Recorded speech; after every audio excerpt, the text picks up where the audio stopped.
Hi friends, ఈరోజు మనం gulab jamun Bambino instant gulab jamun mix తోని చేస్తున్నామండి.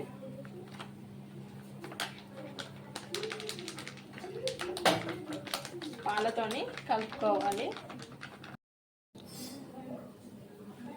పాలు పోసి కలుపుతూ ఉండాలండి.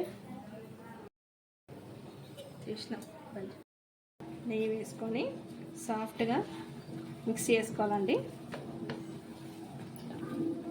ఇలా ఉండలు చిన్నగా ముద్ద తీసుకొని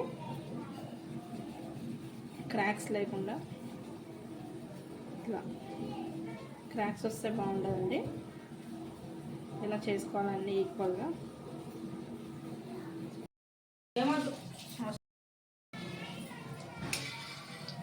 ఇలా అన్నీ చేసుకొని ఇట్లా సిమ్లో పెట్టుకొని ఫ్రై చేయాలండి, గోల్డెన్ కలర్ వచ్చే వరకు. అందులో పాకంలో కొద్దిగా ఇలాచి పౌడర్ వేసుకున్నాము. ఈ గ్లాస్తోని ఒక గ్లాసు చక్కెరకి 3 గ్లాసులు నీళ్ళు వేసుకొని తీగ పాకం వచ్చేలాగా పెట్టాలండి. చక్కెర పాకంలో ఇలాచి పౌడర్ కొద్దిగా వేసుకోవాలి. గోల్డెన్ కలర్ ఫ్రై అయినాక ఈ చక్కెర పాకంలో వేసుకోవాలండి. 5 to 10 minutes పెట్టి తింటే సూపర్ ఉంటుందండి టేస్ట్. వీడియో నచ్చితే లైక్ చేయండి, షేర్ చేయండి, సబ్స్క్రైబ్ చేయండి.